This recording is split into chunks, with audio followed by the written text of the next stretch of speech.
I think that's the Zone 8 and pipeline project. That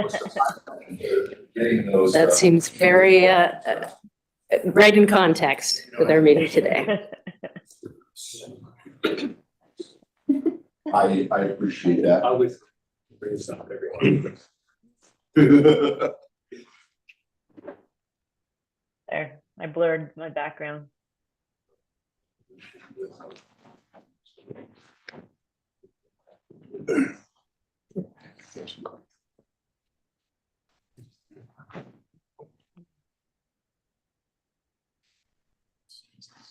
We can make it 2 hours. Good morning, Pat. Hey, Joanne, how are you? Good. Are you aware that one of the news channels has a camera on your building in the morning? No, are you serious? Yeah, I saw you getting dressed. Not a chance. No, it's true. There's a camera on the Grove and it focuses on your building. Oh, the one in Boise. Okay. Yeah. I did not know that. Morning. Good morning, Marc. Good morning.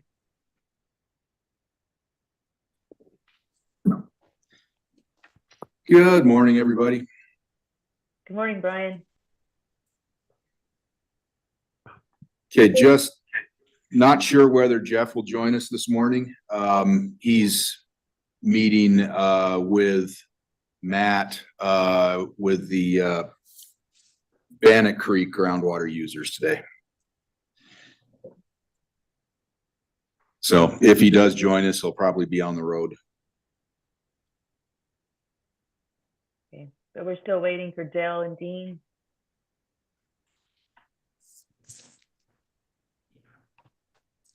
Yeah.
We're waiting for, oh, there's Dean.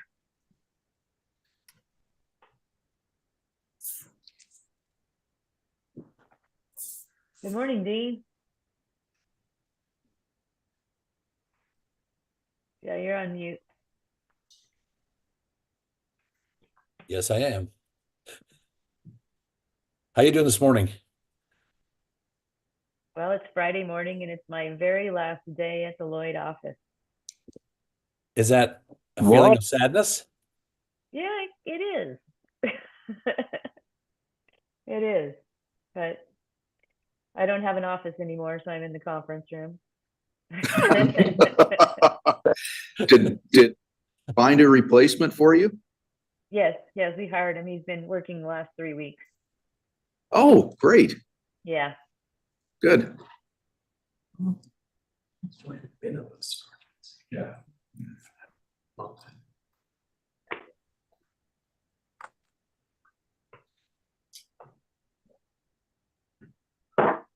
Hey, Jeff, I thought you'd be on the road to Arbin. My phone says 2 hours will get me there.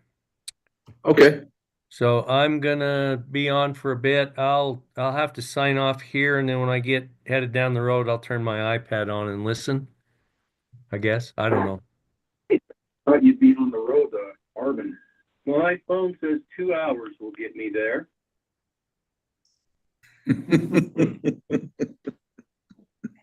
He's clicking on the live stream. And so that we get the feedback. I'm watching it through the live stream. I don't know. Madam Chairman, I apologize for being double booked today, but That's quite all right. You're doing good work for the state. All right, well, it's the appointed hour, and I think we have a quorum now. Can we go ahead and get started? If Jennifer gives me the thumbs up, yes, we can get going. Okay. Well, welcome everyone on this Friday morning. It looks like it's sunny in other parts of the state, judging by these videos. This is the Finance Committee meeting number 7-24, Friday, November 8th, 2024. It's at 9 a.m. Pacific time, 10 a.m. Mountain time, and this is being held on Zoom, YouTube, and at the Water Center. First item on the agenda is introductions and attendance. Okay, Madam Chair, you have a full committee for the Finance Committee today. All the Finance Committee members are in attendance. And then it also looks like we have Pat McMahon and Brian Olmstead on the line as well as other board members. And then I'll just ask Jennifer to make note of staff and guests. Excellent. Okay, well, I'm glad that we've got a good portion of our board members here because we're talking about something that has been in the works for a while. Number 2 on the agenda, the groundwater to surface water conversion grants update. Okay, Neely Miller will give us an update on this process. Thank you, Mr. Patton. Good morning, Madam Chair, members of the committee. As you'll recall, on July 26th, the board passed a resolution adopting criteria for the award of groundwater to surface water grants, and those funds would be drawn from the water management account. And I would remind you that you did budget for this effort in your spending plan. You set a budget of $20 million, and the application that was set was October 4th, 2024. A total of 13 applications were received requesting over $23 million. Staff are in the process of reviewing and scoring these applications based upon the criteria adopted by the board. There are several applications where we had to request some additional information to be able to evaluate them.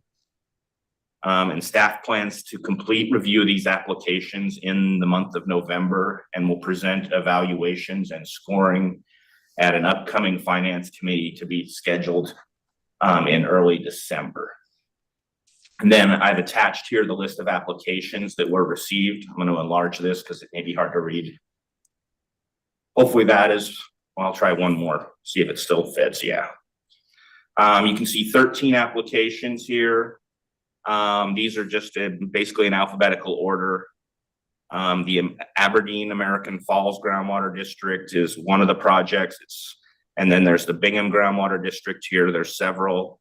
Bonneville Jefferson Groundwater District. There's a City of Mountain Home application. And then Magic Valley Groundwater District. There's 3 projects there, a large one and 2 smaller ones.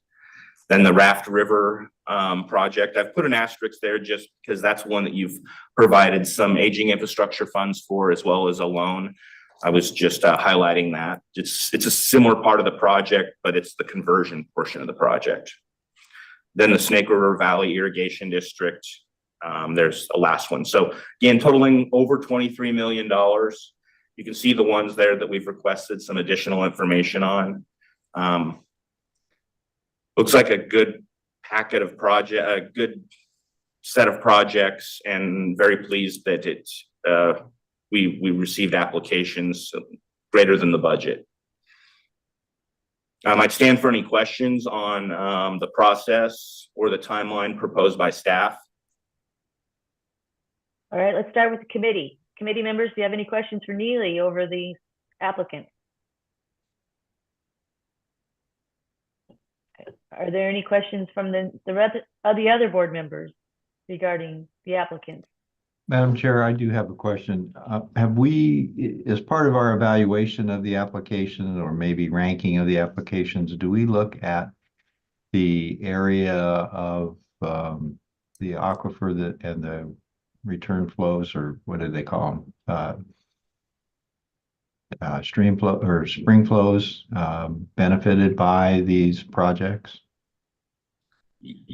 Madam Chair, Board Member Barker. Yes, we do. We look at the pumping offset, but then we also do some modeling where we look at the reach gains that would be benefited based upon each of these projects. And if I could follow up on Al's question, is the scoring of those reach gains, if it's between Blackfoot and Neely, do they get extra points? I think that, yes, they will. That as a high value reach, we will give them extra points for that. But if they have benefits to reaches, they will get the higher benefits will get more points as well. Okay. Jeff, did you have a question? Oh, I was just gonna, two things. I think the word Al was looking for was reach gains. And I think we want to acknowledge that these types of projects clear across the ESPA or anywhere else for that matter are going to help stabilize and improve aquifer levels, and we don't want to discount doing good everywhere, not just in one particular reach of the river. Yes, that's a good point. I'm glad you said that. But yes, that was the whole purpose of this project, was to try and use surface water where we could. Is there any other questions? All right, I think we're not planning on taking any action at this time, but we will at a later finance committee meeting in early December. Joanne? Yes. This is Marc. We've got a budget of 20 million and we got 23,300,000 worth of applications. If all these projects are deemed to be worthy, is there a way to shift more money into this county? Madam Chair, Board Member, I think I heard that question. It sounded like you were cutting out a little bit. We do have a scoring system, a 100-point scoring system. So even if they are all acceptable projects, we have a scoring system that will allow us to rank them from highest to lowest. So that would be the tool that we would initially use. And then we would present those results to the board and get feedback based on that. I understand that, but my question is, if all these projects score high and are viable, is there a way to shift another $3 million into this account? I guess the point stays. Madam Chair, I think that is possible. I maybe would ask Mr. Patton if his thoughts on that. I think you could adjust the spending plan. Yeah, Madam Chair, Mr. Gibbs, I think that if you wanted to shift more money into this bucket from, somewhere else in the water management account, I think that would be at your discretion. That's what I was looking for. I mean, obviously, if these rank and when they're scored, some of them are obviously lower than the others. That'll help make the selection of what we do. But I was just curious if that 20 million was cast in stone, I guess, what I'm saying. Thank you. Thank you for that question, Mark. Any other questions for Neely or Brian Patton on the software conversion? The conversion grant application. Sorry.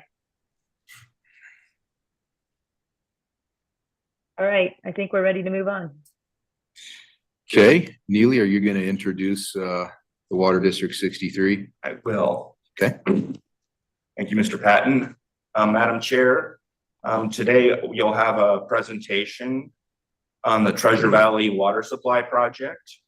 I guess the action here would be to make a recommendation to the board regarding adding additional project phases to the priority list, as well as a funding request that they would be making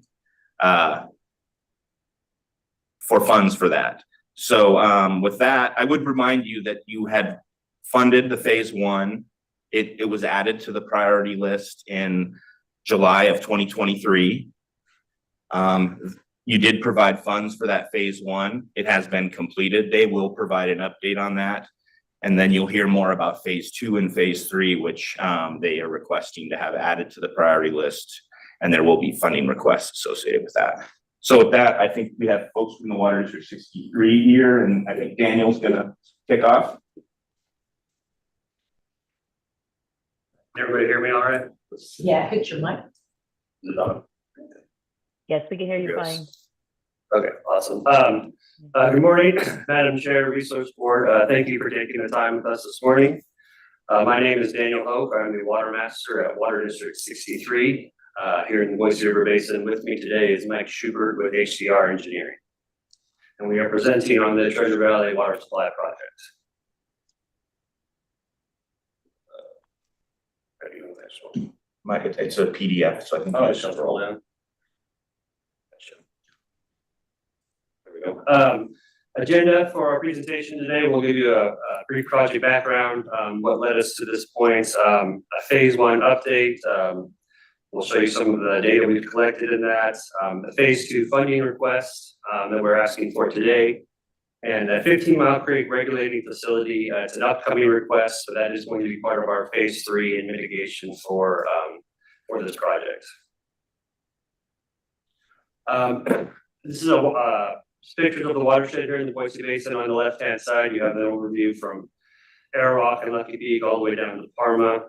On the right-hand side, you have the irrigation, Treasure Valley irrigation organizations. You have the overlays of the canals and drainage systems in the Treasure Valley, along with pictures of farmland and conversions to urbanization. What we'll be talking about today are the impacts of the changes in the Treasure Valley and how they affect the drainage systems. Treasure Valley Water Supply Project. The drains in the Treasure Valley are Thousand Springs. Surface water delivery historically has relied on drain return flows to the Boise River.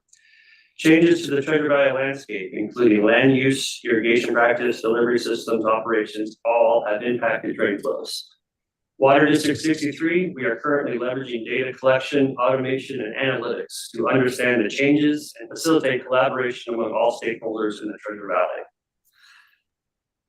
Very simply, the objective of the project is to avoid additional administration of Boise water rights within the Boise River Basin by improving data collection and water management on the drains. And then the picture on the right is one of our measuring sites that is currently collecting data as we speak.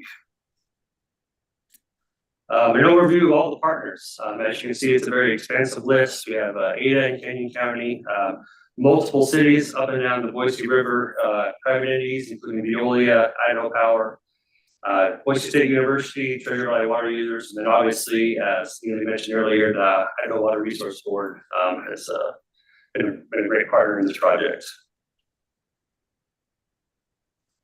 Brief history of the drainage system in the valley. Between the 1860s and 1900s, the irrigation systems were developed. They were built out, the Treasure Valley is settled, and the irrigation districts are formed. Because of that, there was a drainage problem. They watered so well, the rising water table resulted in waterlogged lands, and there were natural waterways there to relieve the water, but they needed to be straightened, deepened, widened to convey the water and to also drop the water table. This system was then delivered back to the Boise River in Caldwell, resulting in the water delivery downstream, and the Boise River relies entirely on the drain return flows to the Boise River to the tune of about 240,000 acre feet a year. So what prompted the problem? June 30th of 2022, very briefly, this is our green bar sheet for accounting. What this shows is that our reach gains, which are the return flows, did not suffice to allow for delivery in the river. We were short. We had actually had flow log in the river that allowed us to deliver water, which we were not allowed to, and we had a shortfall of about 150 CFS. We didn't know that at the time until after the fact. This incident happened for about a week where we were essentially out of water, and the river would have ran dry had we not had flow log. So we started looking back and trying to determine what happened. We pulled the June 30th daily averages for the drains that return in that reach. The first column is the averages over a 5-year span. The middle column is what the average was on that particular day. And then on the far right column, you see the differences. All the drains aside from one dropped, and they dropped substantially. Mason Creek was delivering less than half what it typically delivered. The Boise River resulting in 163 CFS shortfall in the river.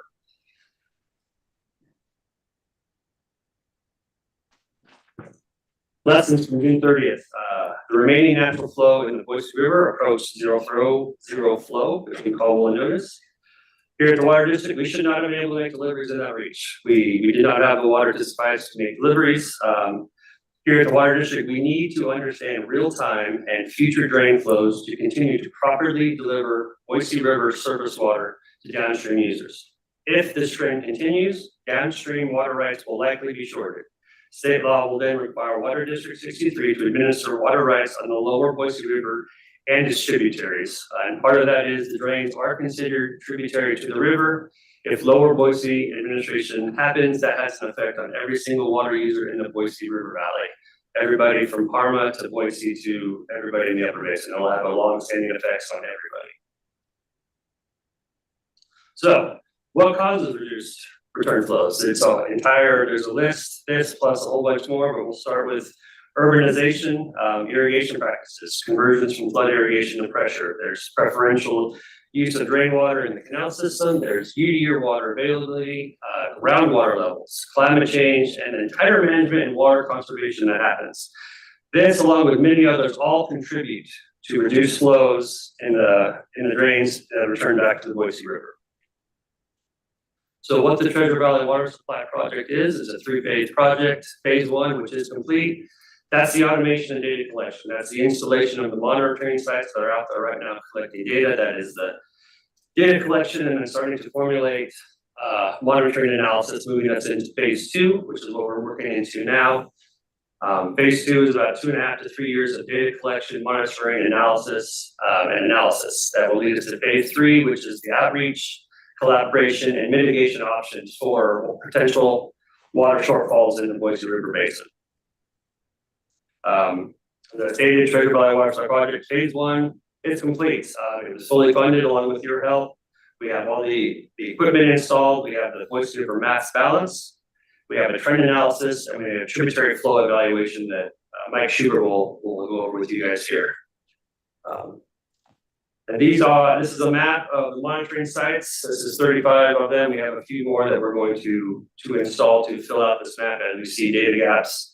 What we did, we had the lower band telemetry was established for the Treasure Valley. We used that on the Boise River diversions. We installed that a couple years ago to help us track every diversion off the Boise River, leading to nearly 20,000 acre feet of saved water. We've expanded that coverage into the drains, and we're tracking the drain flows, the spills, and returns measured in 15 Mile Creek, Mason Creek, and Indian Creek. Those are all returned back to the river that supplied the lower Boise River.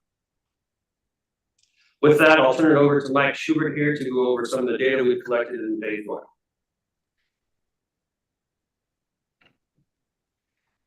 Hey, thank you, Daniel. Madam Chair, committee members, again, my name is Mike Schubert. I'm with HDR Engineering, and we're assisting the Water District with implementation of the Treasure Valley Water Supply Project. As part of phase 1, one of the activities that we took on was completing a Boise River mass balance and trend analysis. And really what this was geared towards doing was looking at the data we currently have on the Boise River. Can we start to identify where we have data gaps, where we are not measuring variations year to year? And so I share the slide. I share the figure on the left of the slide with you as an illustration of that. This figure is a quantification of the ungauged gain and loss week to week over the last 7 years, or over 7 years, from 2017 to 2023.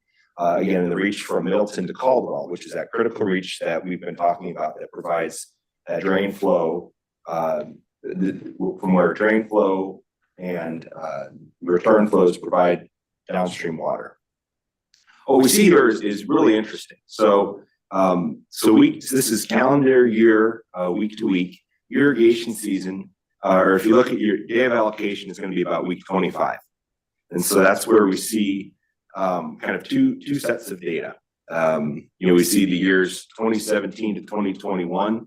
There's a pretty steady ungauged gain in these reaches from week 25 to week 40. So that's really the heart of irrigation season. And that gain is generally between 200 and 300 cubic feet per second.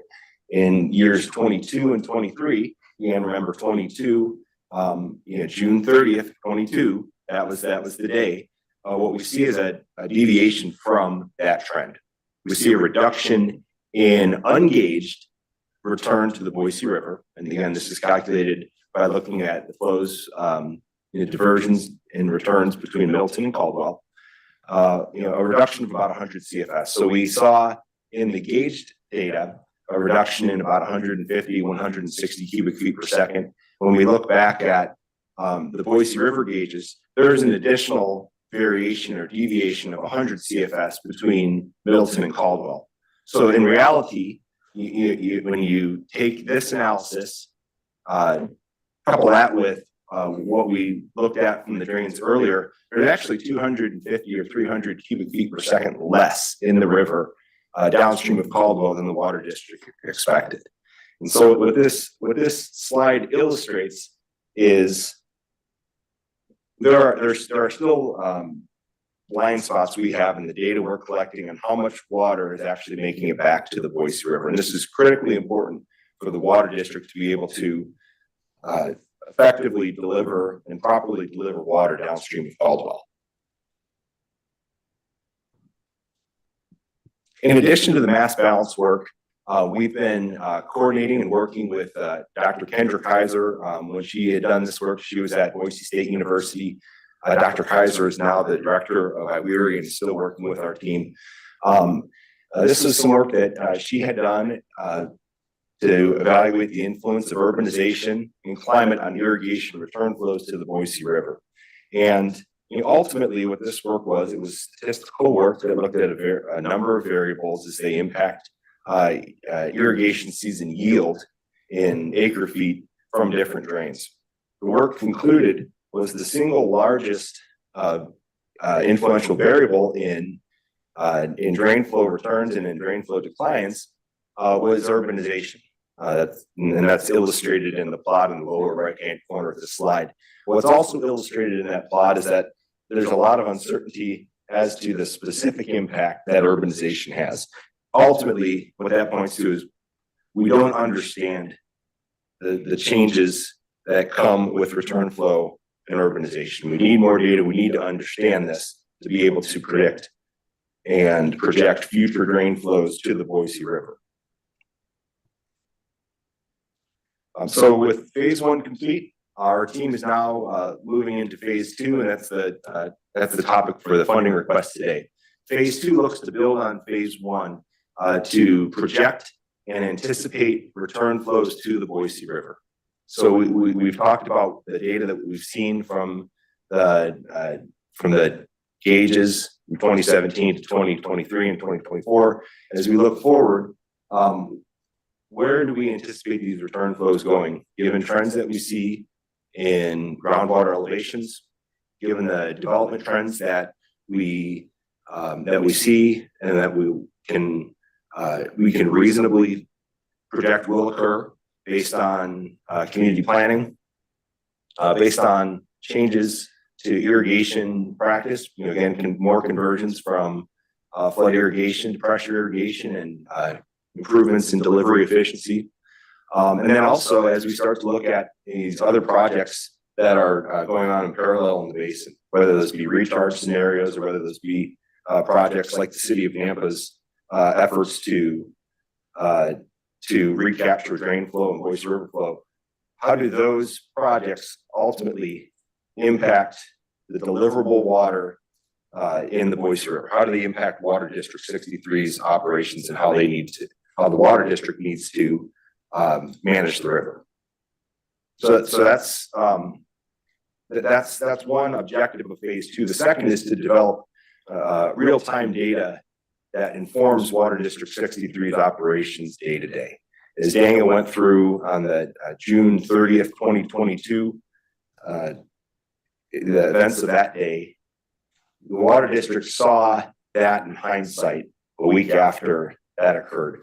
With the collection of data, with the real-time collection of data, we now have the ability to see that not in the rearview mirror, but as it's occurring. So the second objective here is to develop that the real-time data and analytics that informs the Water District so they can see when there's going to be a shortfall before it occurs. The first part of this, we've been talking about completing the hydrologic picture. And this really builds on a lot of the work that's been done and funded by the Water Resource Board to understand changing hydrology in the Treasure Valley and make all those analyses usable to the Water District for the purposes of delivering Boise River flow. And so that the diagram on the right-hand side of this slide illustrates our logic here. We are now monitoring spills to 15 Mile Creek, to Mason Creek, and to Indian Creek. We're monitoring the diversions from those 3 drains. We're monitoring intermediate flows within those drains. We have the Treasure Valley groundwater flow model that can be used to approximate surface water and groundwater interaction with those drains. And we have land use data that can inform how direct runoff from flood irrigated fields is changing over time. And so with that gives us the framework that we can start to project, okay, as and the data to compare that to. So it allows us to develop hydrologic modeling that can project with future changes to groundwater and to land use and to operations. How does that affect flow that makes it back to the Boise River? How does that affect the Water District's ability to deliver water, and what changes ultimately does the Water District need to make to adapt to the changes in the watershed? So in addition to the hydrologic modeling, I mentioned this kind of real-time data dashboard. What I'm showing here are just a couple examples of dashboards that are present in other areas. The idea is to give the Water District, give the Water Master and Deputy Water Master quick data that compares the real-time flow conditions to previous year, to the previous 5 years, and allows them to use that data to evaluate quickly how much water is in the Boise River at Caldwell, downstream of Caldwell. What are our demands, and are we starting to run close to a shortfall? Do we need to make changes? So this dashboard takes the data that are being collected both by the Water District and the USGS and makes that usable for real-time management of Boise River deliveries. With that, I'll turn it back over to Daniel to talk about the project schedule, budget, and phase 3.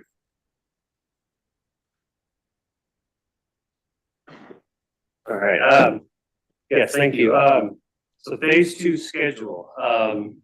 This incorporates our funding awards, dashboard development, timeframes, all the field data collection, dashboard testing, hydrologic model calibration, verification, and future condition simulations, along with reporting. Phase 2 takes us it's going to be about 2.5 years. Phase 2 for all the data collection and the modeling to be completed. This take us through May of 2027. Cost and funding summary, our budget summary for phase 2, field work and data collection, budget of $120,230. the data storage, the LoRaWAN subscription, and the flow data maintenance costs for the next 3 years at $151,200. And the dashboard development and hydrologic modeling at $600,000 gives us total cost of $871,430 for phase 2. How that's broken down in a summary, we have applied for and been selected for Bureau of Electric Regulation Water Smart Applied Science grants for $400,000. We have a non-federal water district contribution in-kind costs of $120,000 on our end. And our request today to the Idaho Water Resource Board is for $351,200 to complete our total project funding for phase 2 for the next 2.5 years, $871,430.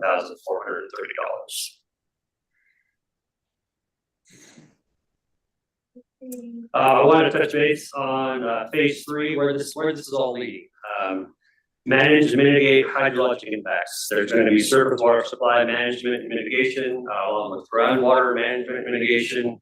Obviously, example, managed recharge. There's water conservation incentives, along with water quantity and timing. All of these part of phase 3 and the data where it's going to lead us into mitigation options.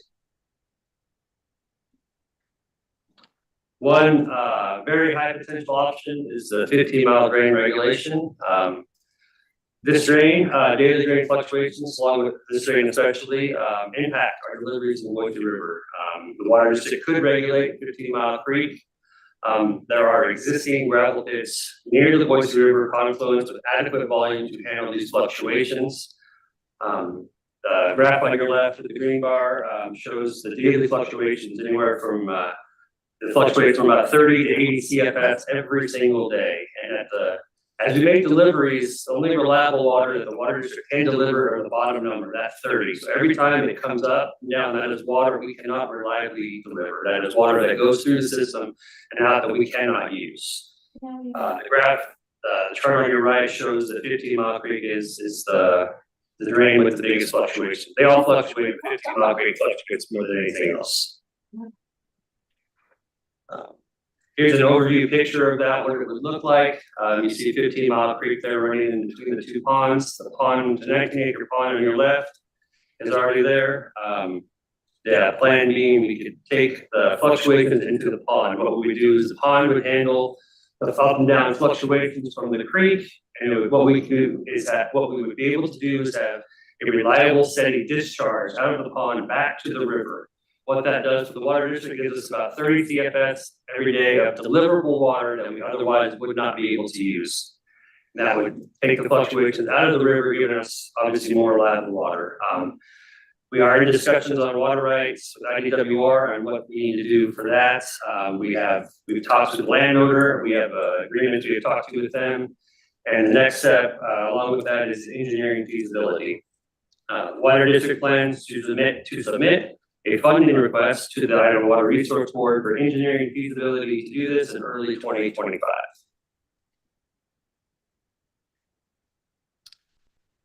With that, thank you all for your time. It is much appreciated. Mike and I will stand for any questions. Okay, thank you for that presentation. I just want to clarify, at this time, you're asking for phase 2 to be added to the regional sustainability list for $351,200. Is that correct? Yes, that is correct. Okay. Madam Chair, just a slight clarification. This overall project is on the regional water sustainability list. So I don't think there's any need to modify that. It would just be if you choose to, continue to provide funding for the next phase, for phase 2. Okay, thank you for that clarification. All right, committee members, are there any questions for these gentlemen?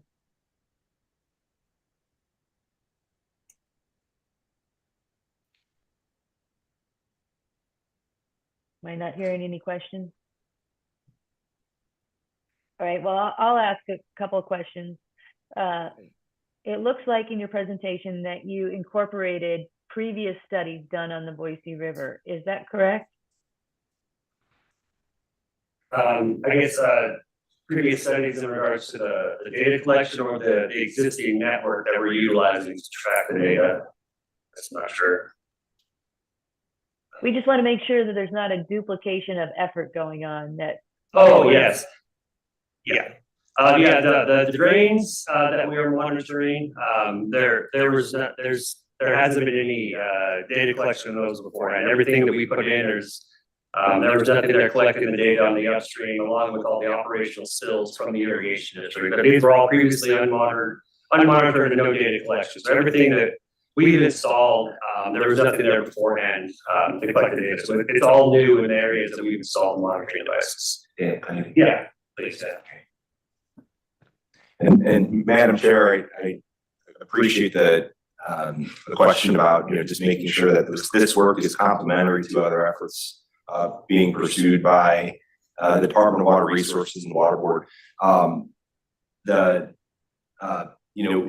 We have had multiple discussions with the Department of Water Resources hydrologists, as well as the city of Nampa, on making sure that we're leveraging the Treasure Valley groundwater flow model, that we're working in concert with the drain flow study and the floodwater study that the city of Nampa is pursuing, and that we're working, ultimately to take that work that's being done. And I guess the other one I should mention is the recharge feasibility study. We want to take that work and we want to make those efforts usable to the water district by informing how those projects will affect return flows to the Boise and ultimately deliverable water for the water district within the Boise River. Okay, thank you for that. Is there any other questions? Madam Chairman? Yes, go ahead, Mr. Parker. So, Mike, Dan, I think the questions that I have is, I would appreciate a little bit more specificity. I mean, the board's really consistently raised the question of, we've spent a whole lot of money on groundwater modeling in the Treasure Valley. We've got these recharge studies going on. The city of Nampa is wanting to do studies on what happens with their ability to take water from the drains and put them into storage facilities. And so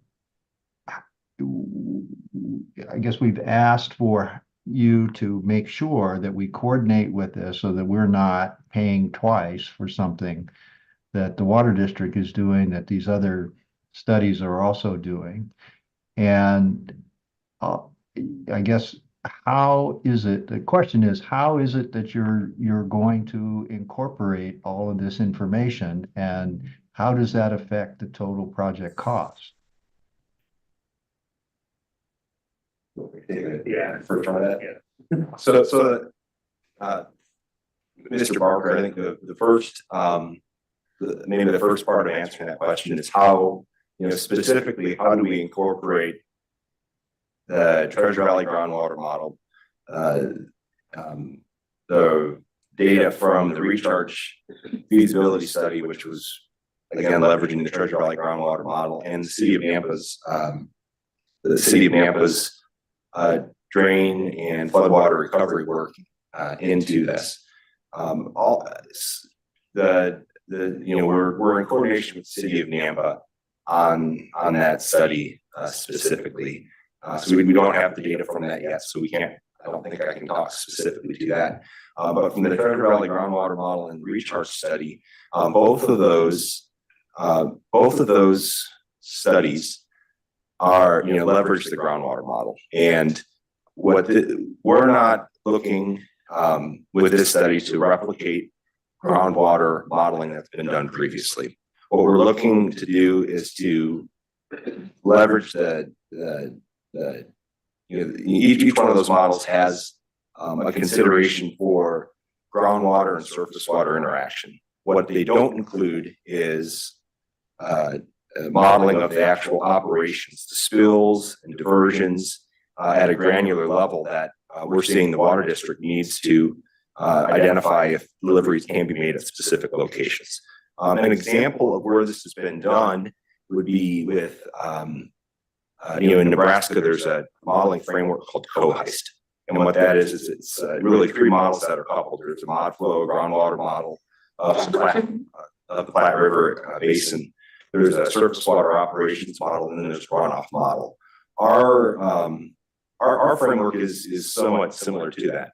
We're not looking to replicate the groundwater modeling. We're looking to add a surface water operations component that answers the specific questions that the water district has related to how changes in groundwater, how changes in incoming water, which would be part of the recharge work and city of AMP work, how those ultimately impact deliveries on the Boise River. So is that helpful? Follow up, just so that means that the groundwater model doesn't tell you anything about the existing groundwater model, won't tell you anything about how much water goes into the drains. I thought there was some connection between that. No, well, I think we can go back to a slide that illustrates this.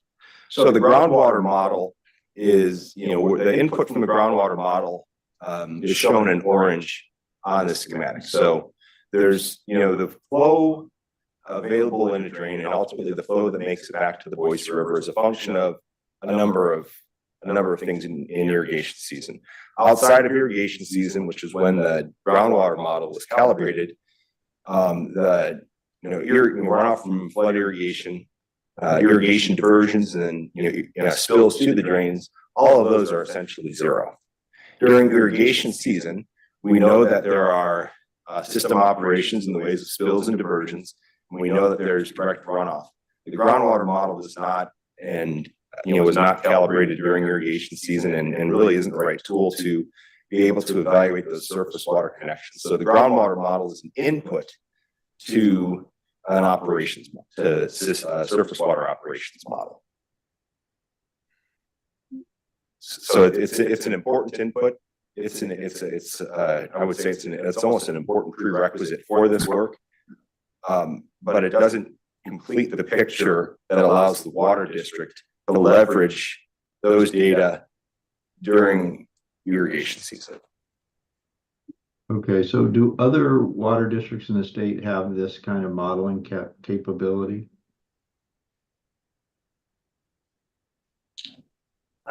Mr. Marc, Daniel and I are not certain that the other water districts have this type of detailed modeling from the surface water side. Right, and so if we put money into the project for the model development, there's going to be costs to continue to operate it. So how are those going to get paid? Yeah. And do you know what those costs are? Yes, thank you, Mr. Barker. So the ongoing costs for the monitoring sites are fixed subscription costs. At the time, the water district can determine which sites, if any, if at all, if they're beneficial to the water district to keep and maintain. And at that point, we will look to funding them in-house or in the water district. I've had discussions with the irrigation district on this, as multiple sites are on their operational spills that we are tracking. And as we collect data and we provide it to them, they see a value in that. And that would be something that they could then take over as ownership of the site for their benefit to the irrigation district to help track their flows and their spills. And that would be something we could jointly manage for both of us. So our benefit, their benefit is our operationals, and then our benefit as once it reaches the drain. So there's, as we collect the data, there'll be multiple entities that see the value in this. Right, yeah, but my question was, who's going to pay for the modeling that is going to be done on an annual basis? Or is there a cost, or is it something that once you got the model, it's something, Daniel, you can do, just push a button and you got the information, you don't need any additional funding to pay for running the model? So the specific That's different than the monitoring costs. I'm just running the model itself. Right. It's right. It's kind of like a free puppy, right? There's no model needs to be kind of fed and maintained and kept up.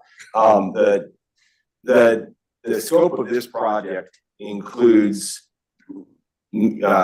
making informed projections on future drain flow that will inform the water district on the fate of the drains as as we can see likely areas to develop, as we can see likely groundwater declines occurring, and also as we can evaluate potential recharge projects.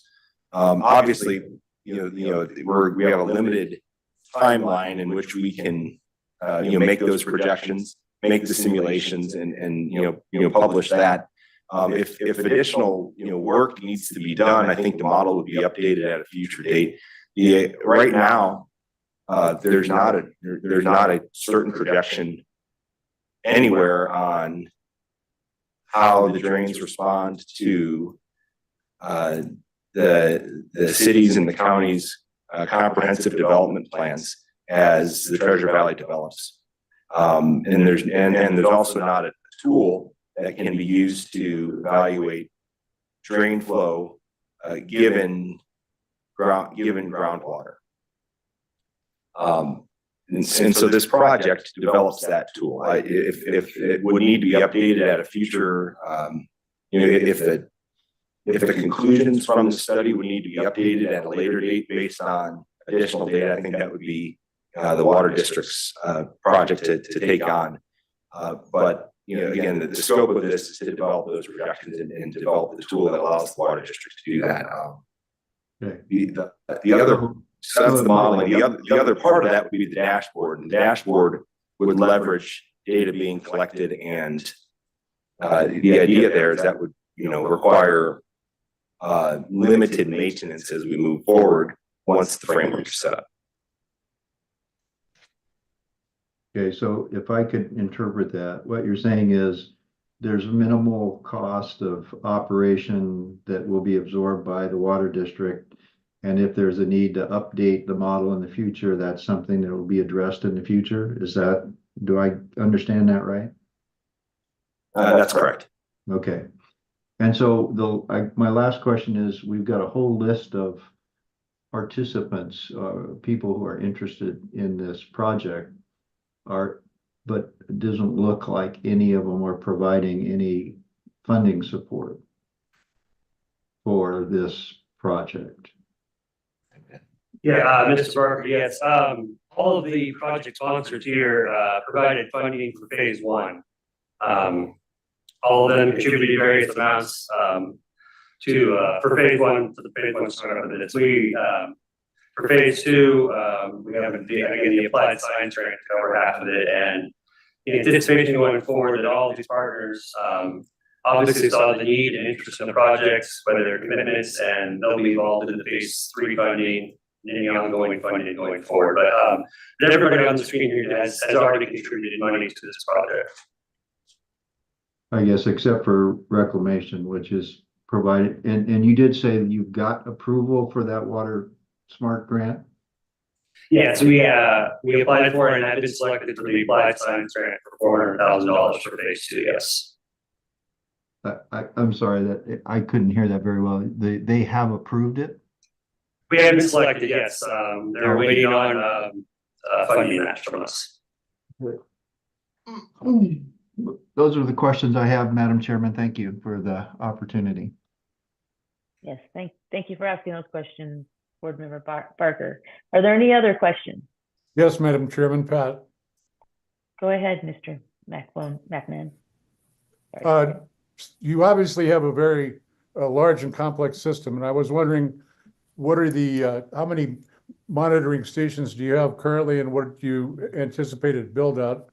And then the second part of my question is, do you have any automated devices? And if you do, how many? Thank you. Yeah, thank you.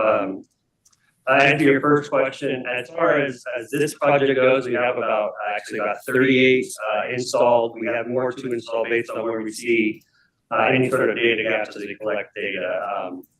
And there is a plan to expand as needed. As we see more and more changes in the drains, we're going to expand this network. This is an extension of the 88 open channel diversions and about the 20 flow meters we've installed on the river. And so as we move forward, it's, the plan is to keep these, yeah. And And so now- do you have automated devices also? Head gates? So, yeah, so we with the network, we can tie into automated devices, but here at the water district, we don't need, automation. These primarily are used for data collection. These track CFS flows and flow meter flows and all that. So we don't have automation. These track flows for us as a way to collect data. We don't control any of the gates or any of the spills or anything like that. We collect all of the data. So, we don't have automation, for these. Thank you.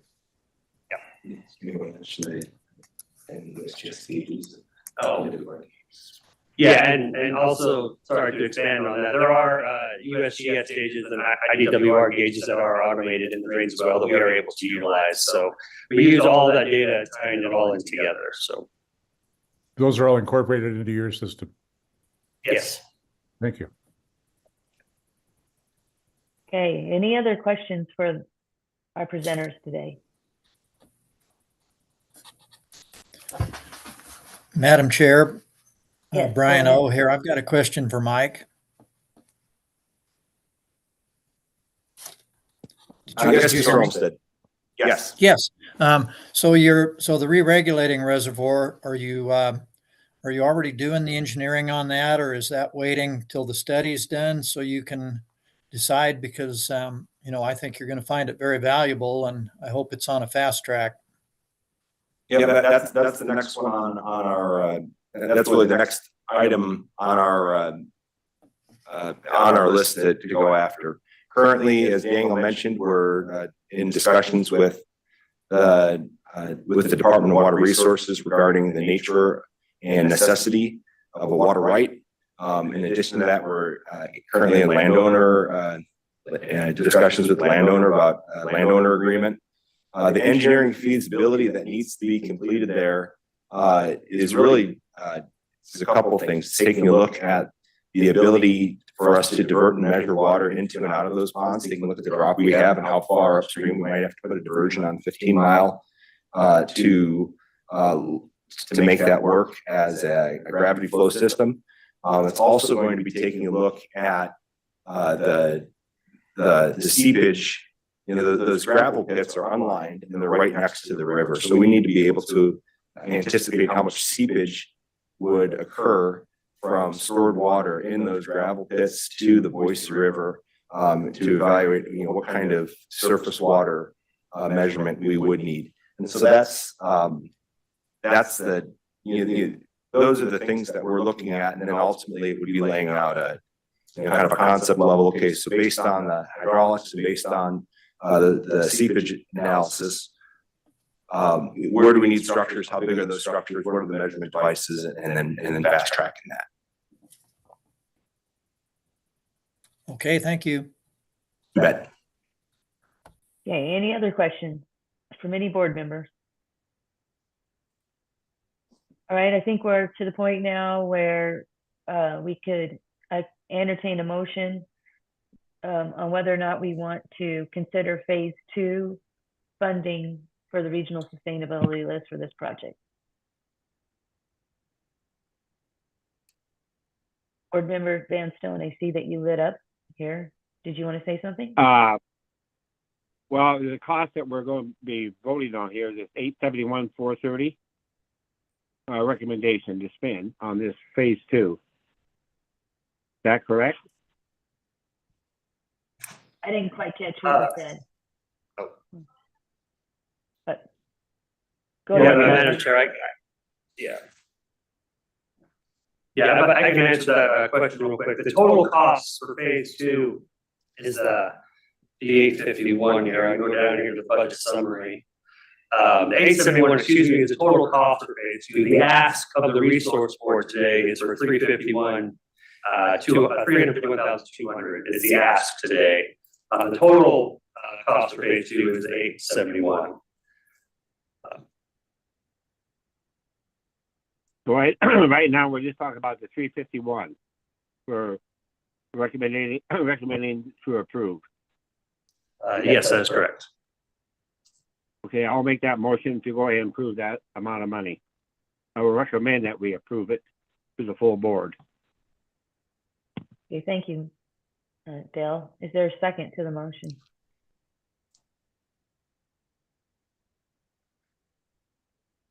It's going to die for the lack of a second. Okay, looks like we need to have some more discussion to get comfortable with your project, phase 2 of that project. Mr. Patton, can you advise us? Okay, Madam Chair, at this point, Dale's motion dies for lack of a second. So there would be no recommendation to the full board. I believe that if the board wants to consider this further, we could ask, we could set a future finance committee meeting sometime out a little, in a month or so, and ask these folks to consider the questions that have been asked, and bring back, think about the answers to those questions and bring them back, if that's the direction that you would want to go. Yes, I think we owe it to our presenters to discuss in further detail where we see the shortfalls for their proposal. Madam Chairman, this is Marc. Yes, go ahead, Marc. CenturyLink is my internet provider, and they've been doing extensive work the last 3 or 4 days around the area. I've dropped offline 3 different times, so I'm not 100% comfortable with everything that was discussed, but my concerns are a lot along the same concerns that Mr. Barker was bringing in the questioning he had. So I'm not comfortable in spending any more money on this project at this time, and would like to kick the can down the road a ways. And that's kind of why I didn't want to jump in there and second this.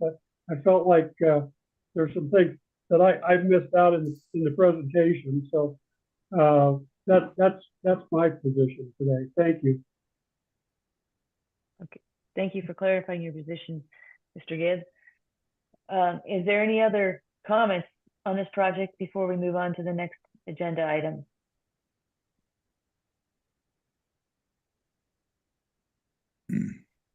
I think Al's wants to say something, but he's muted. Okay. Let me just respond to Mark's comments. I wanted to make sure that the questions that the issues that I asked about were vetted by the committee. I wasn't trying to suggest that the project itself was not worthy of being considered. I just wanted to make sure that we had a chance to hear the explanations from the project proponent and the water district about how they intended to move ahead with this project. I'm not a member of the finance committee, so I don't get a vote on this, but I think this is something that we should really not, I guess, kick the can down the road might be okay, but I don't think we should discard this project at all. I think it's something that needs to be worthy of consideration by the board and by the committee in the future. Okay, so Dean Stevenson, are you available? Yes, I am. You are on the committee. What are your thoughts on this project? I would also like to have a little more information before I make the decision. Okay, why don't we schedule a follow-up finance committee meeting? And these are the things that I've taken note of, is that the data storage, the software subscription, the flow data maintenance are ongoing maintenance items. I'd like to see what the plan is for the water district to fund those ongoing maintenance items. And we do know that typically when you do a model, there are model tweaks. We want to know how those model tweaks will be taken into account in the future. dashboards are often updated as well. So we know what the ongoing operations and maintenance for this project would be. That would be helpful, and plan for that. And whether or not any of the, I think there is a clear benefit for the cities and the counties to benefit from this information. Is there any participation from them as we go forward? Because phase 2 will lead to phase 3.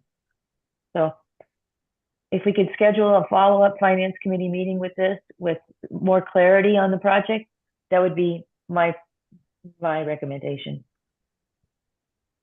Well, Madam Chair, if I could just make a follow-up comment on your comment. I do think that you're absolutely right. It may be some benefit to the cities and counties planning and zoning people to understand from the modeling and from these evaluations where their decisions could have adverse or beneficial effects on flows in the river. And so I think that would be information that they should want to have and that we should want them to have. So I agree that if we can get some attention on this from the cities, that would be, and counties, that would be really helpful. Okay, so could we add this to a future finance committee agenda item? We will do that. We'll have to schedule one for the groundwater to surface water conversions anyway, looking out maybe first half of December. Okay. So. Excellent. Well, thank you, presenters. You did an excellent job at sharing a lot of information for phase 2. It just wasn't quite enough for us to get the motion that you were probably looking for at this time. But I think we're ready to move on to the next agenda item, which is the ARPA spending plan. Yes, Cynthia will discuss the ARPA spending plan.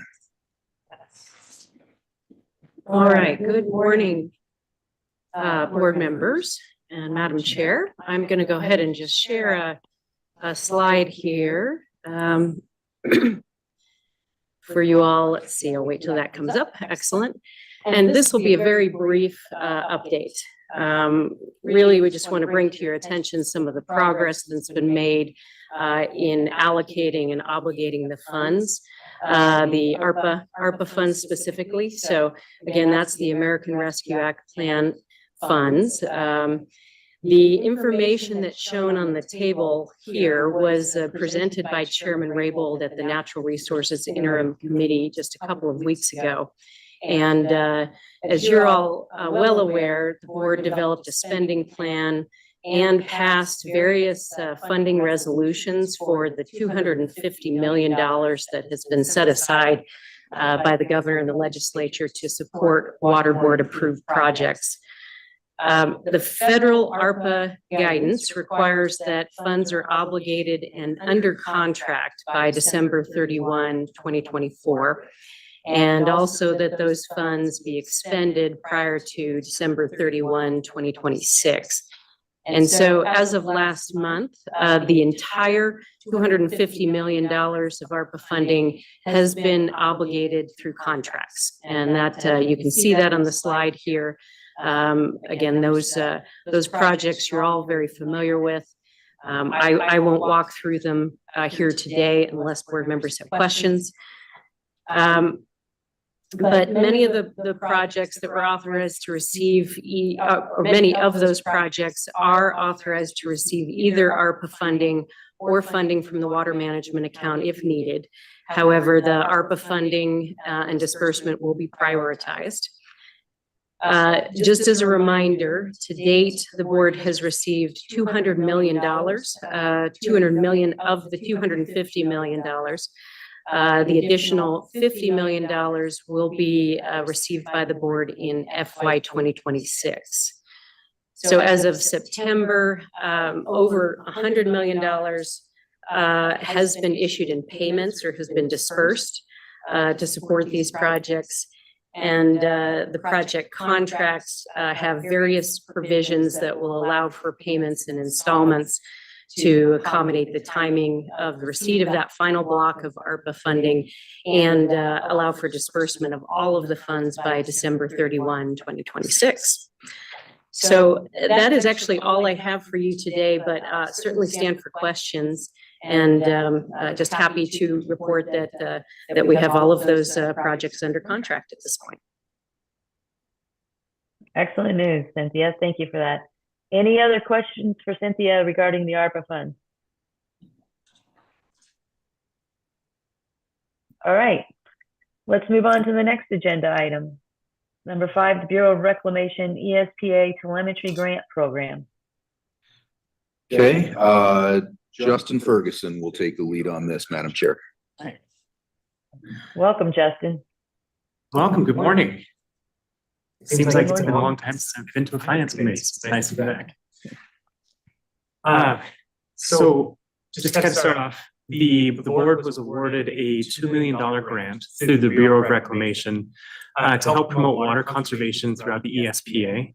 These funds are coming from the Inflation Reduction Act, so they have some similar must be spent before 2026, and I can kind of cover that a little bit later, just as a note. So this is a draft proposal of how we could set up a grant program to start getting these funds out. The idea is to help irrigators throughout the ESPA purchase telemetry and monitoring equipment. So the idea is the contracts will be set up as a cost reimbursement contract. Invoices will be sent into staff for review and approval. At that time, they'll be paid. We're going to try and limit them to a 1-year term, just because of some reporting requirements through the Bureau of Reclamation. And then we also threw in that proof of the cost share is required at the time of application, just to make sure that we can get all of this funding out there as quick as we can.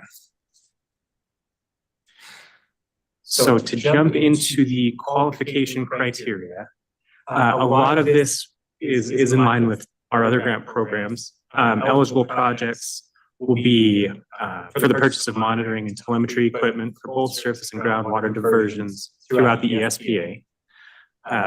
Projects that are completed by the application deadline are not eligible, similar to our other grant programs. Eligible entities, I've limited this to match our aging infrastructure and our flood grants. So it'll be irrigation districts, boards of control, canal companies, similar people that we generally award to. The geographic area will be limited to the ESPA common groundwater boundary. And that was something that was put into the application through the Bureau of Reclamation. And so we're working with them to line that out for sure. Justin, can I interrupt you just briefly? Absolutely. I think plain should be PLAIN instead of PLANE. Is that correct? In the It is. geographic area? You're exactly right. I'd actually missed that earlier, and I thought I caught them all.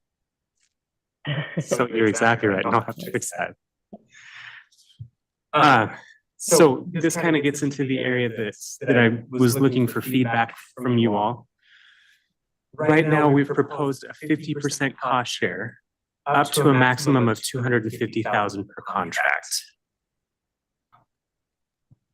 The 50% cost share matches what we do with our flood grant program. And then we capped it at $250,000, thinking that would be sufficient space for people to get as much equipment as they had planned for. But this is just a draft, so if we'd like to adjust it up or down. And we can come back to that at the end too. So the proposed funding method, we've set up some criteria that we're going to try and score all these applications on. I can walk through them quick. We're looking at 50 points for telemetry equipment. So the goal here is to get equipment installed. And the most points will be awarded for telemetry equipment. Following that, 30 points will be awarded for monitoring equipment. After that, we're looking at 10 points if this is the first installation of this type of equipment in their system. So that the purpose there is to kind of target some of the people that don't have anything yet and get first-time people online.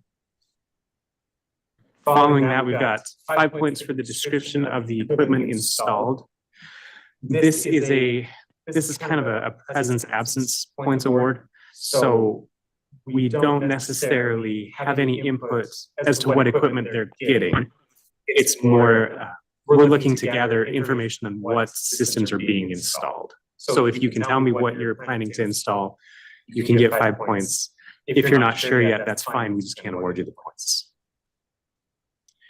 After that, we're looking at 20 points for the diversion rate monitored. So the plan there is we will take all of the applications received in that round and we'll look at the diversion rates they're planning to monitor. And then that will kind of set up the high-low range for them to score, and we'll score them against each other. So if the highest application is 1,000 CFS, they'll get 10 points. If the next application is 10 CFS, they'll still get 9 points. It's just a rounds-based scoring against each other so that we can monitor the biggest diversions without setting an arbitrary diversion rate somewhere in the middle, like a 0 to 500 CFS kind of system. And then the last points are for the project proposal and clarity. This is just to encourage people to make sure that it's a well thought out application, that they communicate everything clearly so that we can kind of avoid going back and forth for more information. We get everything we need up front and we can score quickly. After that, it's the application requirements. These are just things that we're looking for them to have in the application. Have a background, talk about who's going to complete the project, a description of the project, where it's going to be located. And then after that, we get into program administration. And this kind of talks about in-kind work, administrative services, and the final account. We have some feedback. It's really bad. Is there anything we can do? There we go. Can you all still, I'm sure you can still hear me. Yes, that was better. Okay. So the application process is largely the same. We'll review the funding requests and where necessary, schedule a meeting to follow up with the applicant, make sure we get all the information that we're short. The scheduling is the other part I wanted to run past everybody. We're looking at accepting requests all the way up until March, and that gives us April to score them to be presented for scoring or for funding at the May board meeting. After that, it's laying out where we want the grants to go to, our grants team, our mailing address.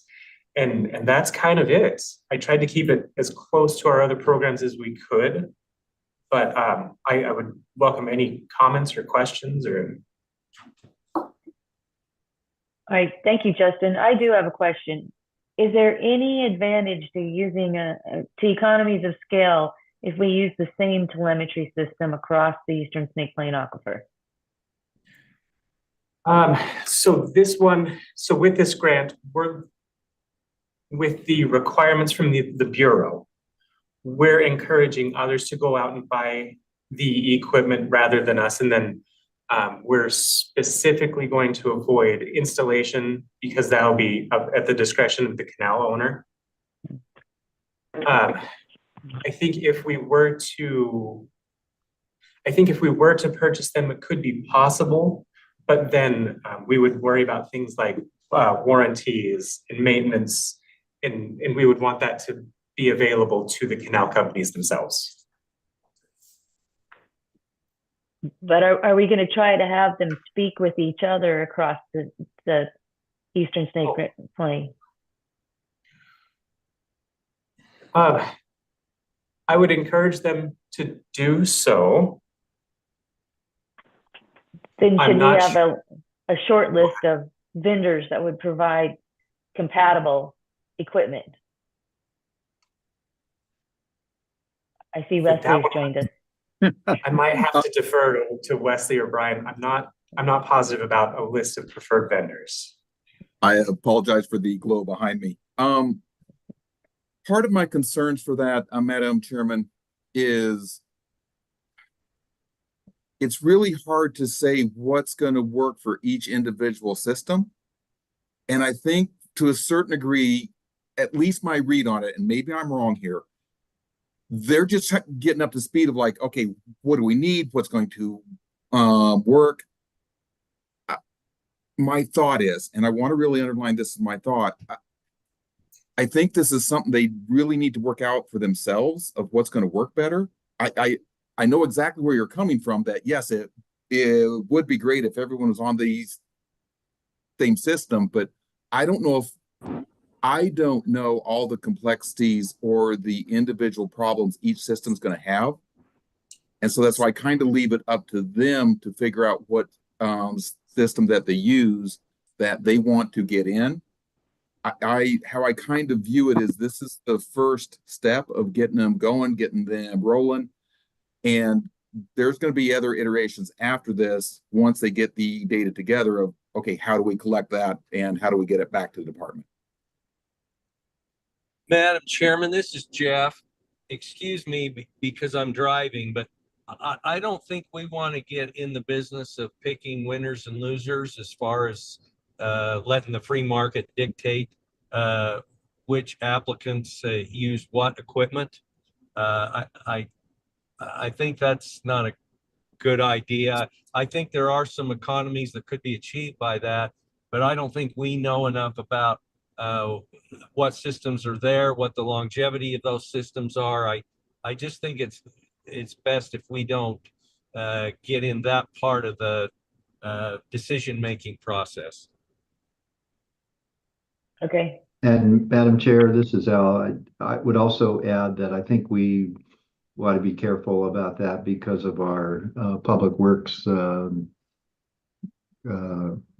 compliance requirements for, getting somebody to sole source a project. I think that's a pretty high bar. Okay, well, I asked the question and I definitely had an answer.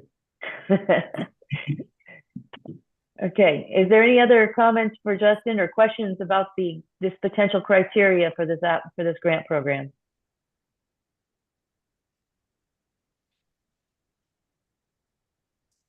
And are we looking for a recommendation to the full board to adopt this criteria? Yes, we are, Madam Chair. Is there a motion to do so? Madam Chairman, I would move to adopt the criteria. This is Marc. Thank you, Mr. Gibbs. Is there a second from one of the committee members? This is Dean. I'll second it. Thank you, Dean. Been moved and seconded to make a recommendation to the full board to accept this grant criteria for telemetry. All in favor, say aye. Aye. Aye. Aye. Aye. Okay. Did we hear from Jeff too? Any opposed? Madam Chairman, I was on mute. I'm not a very effective committee member at the moment, so I would vote in the affirmative. Thank you. All right, it's passed, motion passed, and we're ready to move on. Thank you, Justin. Thank you for the work on this. Of course, thank you. The next item is other items. Do you have any other items for us, Mr. Patton? Not today, Madam Chair. Any of the committee members have other items? All right, anyone else? I'll entertain a motion to adjourn. Madam Chairman, this is Marc. I so move. Okay, is there a second? I'll second. Thank you. It's been moved and second to adjourn. All in favor, say aye. Aye. We're adjourned. Okay, go take on the day. Carpe diem. Okay.